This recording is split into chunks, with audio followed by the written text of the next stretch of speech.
Thanks for listening, guys. Welcome back. My name is Grayson Mann. This is the Man with the Plan podcast, episode 79. Guys, if you haven't checked out our previous interview with Barrett Carter, Clemson linebacker, representative of the Orange team for the spring game.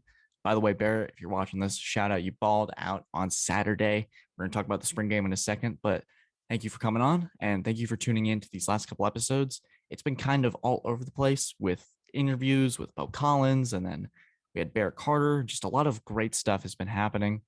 So I'm really excited to get back into the swing of things. We're going to talk today about the spring game for Clemson. We're going to quickly touch on Dwayne Haskins just for a little bit, and then we're going to talk about the NBA playoffs. And we might do a draft preview depending on how things go. So stay tuned for that. And this week's going to be a little busier for me, so I'm sorry if this episode feels shorter potentially, just depending on how I feel with conversation. I got a couple exams coming up, so I just want to be able to get that done and put it aside so I can focus on this as finals come and everything that's starting to roll over for the spring and the summer. Super excited about it, but thank you guys as always for tuning in. I just want to first, by starting off the show by, sorry for the shaky cam right there, but I want to start the show by, I just want to extend my condolences to anybody who's grieving right now with Dwayne Haskins' situation. I'm super sorry that this turned out this way. It's extremely tragic. Just overall really saddened by it. It was a great quarterback, a great guy, an Ohio State legend. I remember watching him at the Rose Bowl, him balling out. Really great quarterback for Ohio State. So if you're grieving, going through this is just a really unfortunate time. So I just want to say that we're praying for you, hoping that everything's going to be okay. And we're with you every step of the way. If you need somebody to reach out to, you can always reach out to me, and I'm here to help you in any way possible. But after that, it's really just don't be Adam Schefter on Twitter. That tweet, just really, I had to get it out. But regardless, hope everybody's doing okay. Say I love you to a parent, to a friend, anybody who needs it. But today we're going to really get past that. We're going to talk about the Clemson Spring game, and we're going to talk about the NBA playoffs after that. So I think the one thing with the spring game, the one thing we try to do is find a reaction, find a story. And especially with football, you don't have a lot in the spring to talk about. We have free agency, that's a period of 2 weeks of information. We have the draft, which is about 2 weeks of information, the what ifs, the mock drafts, and then eventually we get the draft. And so for the spring game, we see, okay, we have a football game, and the Clemson community is like, oh man, Cade Klubnik's coming into town.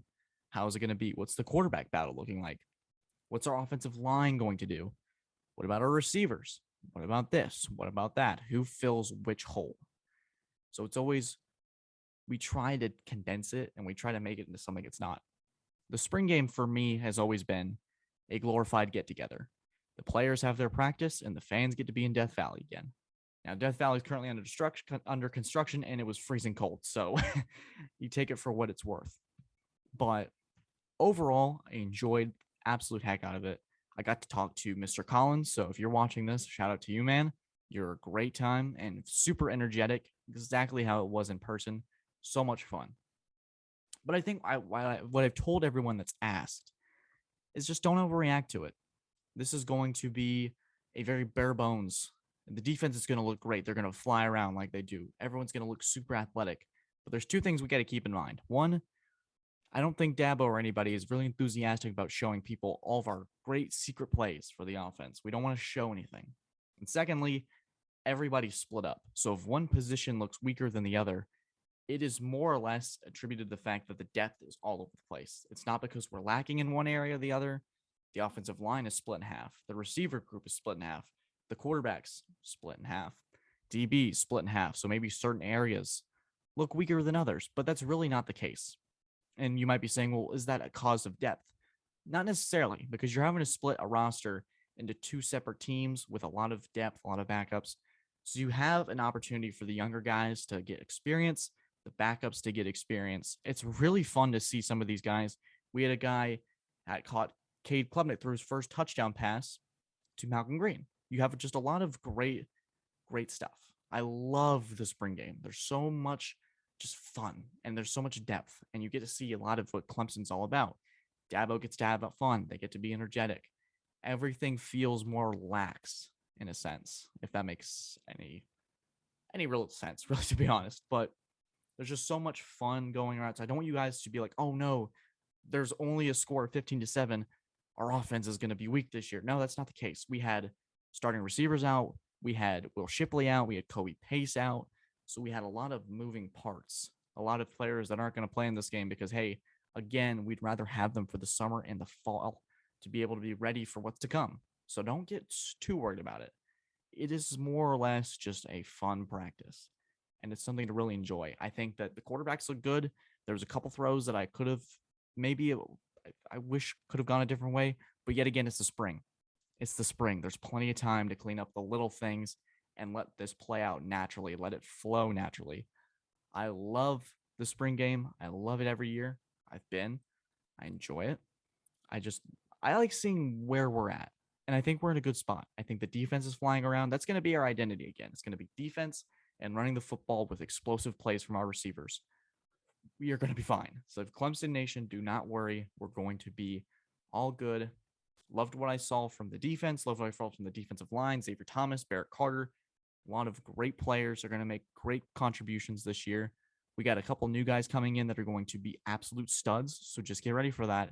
It's going to be really interesting and it's going to be really fun to watch. And so before we wrap up this section of the show, I want to talk quickly about Tiger Woods.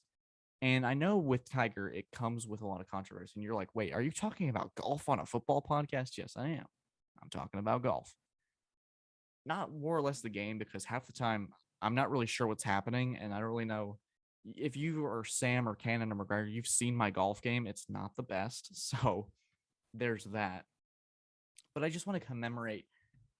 He was in a car accident months ago, and just the recovery in that timeline.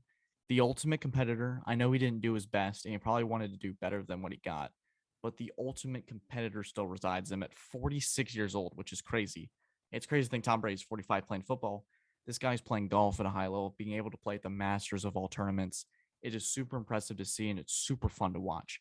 I loved it. There were people in my Clemson classes watching it just for the fact that Tiger Woods was playing in it, and it was such a big deal.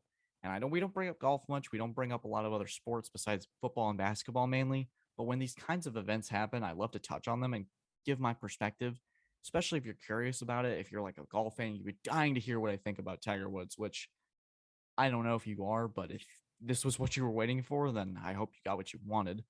But I really don't have much other to add to that conversation other than how impressive it was and just fun to watch. It drew me into golf, and that takes a lot, is all I'm going to say. It takes, I think the casual fan gets drawn in when the big names and the big stars put on big performances, regardless of the sport. You're going to go watch football for Tom Brady. You're going to go watch basketball for LeBron, to see the Lakers, see Kevin Durant. You're going to go tune into baseball to see Shohei. You're going to go see the Yankees with Aaron Judge. You're going to go see a lot of different things. You see boxing. Jake Paul now is his name that I will go buy a pay-per-view for Jake Paul, or Conor McGregor, or hockey, for example. If you're a Bruins fan, you want to see pasta, you want to see something like Pastoroni, you want to see something like that. You see, as the sports keep going, I start to kind of be like, but you see what I mean. The stars draw the casuals in.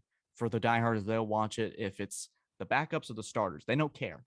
They're going to be there for the sport that they love. But the big stars bring out even the ones that come out of the rabbit hole that don't watch it often. So that's what golf does. That's what Tiger Woods does for golf, for the Masters. So, guys, I'm going to wrap it up there. When we get back, we're going to talk NBA playoffs. Playing schedule has been released. The threat that the Nets pose, no LeBron James, and dark horse teams like the Boston Celtics and the Memphis Grizzlies. We'll be right back.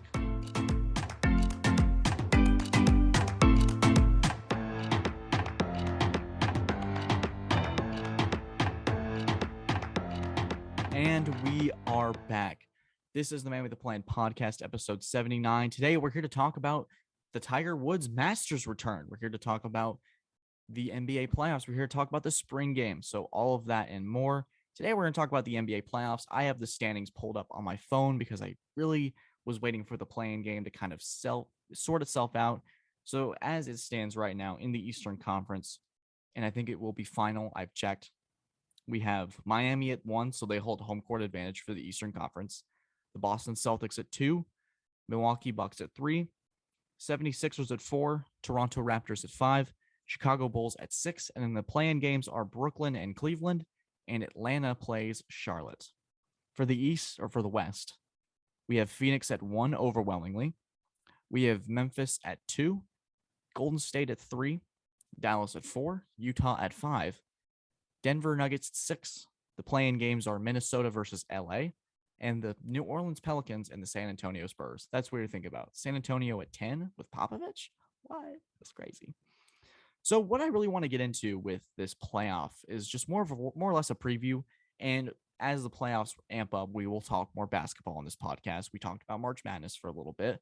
So we'll talk about what I think about the playoffs moving forward. Obviously, one of the biggest things is that there's no LeBron James. And we did talk about on the show when you have these big names like Russell Westbrook being brought in, I was like, hey, I don't know. I was like, I don't think this is going to work. And it ended up not doing so. The Lakers missed the playoffs, didn't even make the play-in game. This was a fragile roster, and it fell apart very fast. This was a mess to watch all season. LeBron James was fantastic as usual, but even he couldn't carry this roster. It's a mess. And I can actually say I'm really excited to see how that progresses. It's very fun to see how NBA free agency pans out. It's one of my favorite times of the year just because of the absolute chaos of it. Basketball to me embraces a lot of that chaos and just runs with it. The NFL feels more tame and calm, even where with their crazier moments, it just feels a little more controlled. The NBA is just all over the place. It's crazy. But for one thing that I think we don't need to overreact to, there's this general vibe I get around like the Twitterverse and all this that I read is that Brooklyn is a threat. And maybe I'm wrong. Maybe they go on this unreal run with Kyrie and KD, but this still reeks of a roster with a ton of problems. A lack of a really solid defense. I think the Nets with Kyrie Irving and KD, they pose a threat, but there's not really a guy that amongst that can generate help when KD and Kyrie, they play against the Miami Heat, they play against Boston or Milwaukee, all really good defensive teams. What happens when they get shut down? Who's going to be that guy that steps up or can carry the load? Can it be Joe Harris, who shoots a lot of threes and is really efficient at it? Could it be LaMarcus Aldridge, something like that? It looks like they're potentially going to beat the Cavs in that play-in game and play Boston. A lot of people would take Brooklyn in that matchup. And I think if the Celtics can get, who have also been on an unbelievable run in the second half, it's been unreal to see, and you can kind of see in the back. I'm a big fan. But I was a big fan of the run, a big way of how Coach Udoka has been able to handle that. Boston is one of those dark horse teams. Even if they get matched up with Brooklyn and they can get out of that matchup, they have home court until they potentially play Miami in the Eastern Conference Finals. I like their odds if they can get out of that matchup. Not saying Brooklyn's an easy out, or I'm not saying that Brooklyn will be an easy series because it's probably going to be the toughest series out of the entire first round. But I think that Boston has the capability to do it. They have the defense to do it. Jaylen Brown and Jason Tatum are on fire. I actually cannot wait. Other than that, I don't really believe in Miami as a 1 seed. That's going to be my big one out of all this. I like Philadelphia to come out of the East in the other side of the bracket. I would pick Boston, Philadelphia right now as my Eastern Conference final. As for the Western Conference, Phoenix has been unreal. And I didn't really know where Phoenix was going to go after the season. I thought potentially there was room for a drop-off, room for them to still be a playoff team, but not really compete at the same level in the year that they made the incredible finals run, and they were just a game short of taking it all in Game 7. But there's other teams on the play. There's other teams in the mix too. Golden State Warriors are back, and they're so much fun to watch. The Mavericks are dangerous with Luka Doncic. The Memphis Grizzlies are finally the team that they drafted Ja Morant. What they envisioned when they drafted Ja Morant, who's unreal and probably will win the MIP award. The MVP, I think, probably is going to go to Joel Embiid, who just won the scoring title. That is insane for a center. First to do so since Shaquille O'Neal. Now, that's very impressive, you ask me. The play-in matchups, I think New Orleans is going to be able to at least beat San Antonio. I think the LA Clippers, just their talent, I think they'll be able to come out on top and play that 8 seed. I think whoever comes out of that will get demolished by Phoenix and Memphis, respectively. I do think it's Memphis, Golden State, and Phoenix, and then the rest of the conference. I did say that Dallas is dangerous. But Memphis does something like Phoenix where they play this unreal just team ball. They play such good. They just are so solid on both sides of the court. It's just unreal. Phoenix is unreal too. Chris Paul, even without Chris Paul, I think they've still been able to dominate the majority of the time. They're 64-17. Definitely didn't see that one coming. This team that the Suns have finally built around Devin Booker, it's what they've envisioned. It's exactly what Memphis has built. Memphis has been either average or terrible for like a majority of my lifetime, besides a couple playoff runs. That is crazy to see with Ja Morant. I'm really excited to see how that plays out. I think Phoenix having that home court advantage is going to be really what decides it all. And it's going to be very much a deciding factor. Home court in the playoffs is so huge. Playing in places like TD Garden, playing in places like Philadelphia, hostile crowd, playing in places like Golden State, who are used to that kind of championship success. They will be crazy. There's so many variables and so many factors that we have to take into this, as I'm just so excited to see how it turns out. You guys should leave your NBA champion predictions below. My NBA Finals matchup right now is Boston versus Phoenix.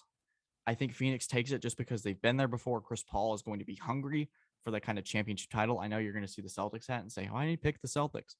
But I do think the Celtics are a team that's ahead of schedule. They were struggling with Brad Stevens in that last year, and they really started very slow with Udoka, and it feels like they're ahead of schedule, but they have a team to be able to make a deep run. So I'm very excited to see how that pans out. Out of all the potential first round matchups besides Boston, one that I think is going to be a tough out, I really like the factor of the Bucks, now the Sixers and the Raptors. There's an interesting conversation surrounding Toronto and the vaccine rules. A couple Sixers players, I believe, will be ineligible. I think Matisse Thybulle might be one. I'd have to read up on that, but that should be a matchup people should look out for. Look at the margin of error too in the East as you look at it is insane. 53-29, 51-31 through second place to fourth place. So the margin of error for these positions have been very slim, very, very tiny. If you can see it on YouTube, doing a very tiny finger, but it's just crazy. I can't wait to get into it. Guys, I'm sorry if this podcast, and I will reiterate it, has felt a little jumbled and all over the place. It's just been that kind of week for sports. The draft's coming up soon. We'll talk the debate surrounding QBs, potentially do maybe a mock draft. We'll see how that goes. I might have to bring in some reinforcements for that, but I'll keep you guys guessing on who that could be. So we'll kind of wrap that up with just a positive mystery. And I thank you guys as always for tuning in. Subscribe to our YouTube channel. Keep this pushing. We're trying to reach 6,000 total listeners on all platforms, and we're trying to get to that 50th state. So North Dakota, I see you and I hear you. Please tune into my content. But guys, thanks as always for tuning in. Thank you so much for all the support you continue to give to the channel. Have a great week. And as always, take care.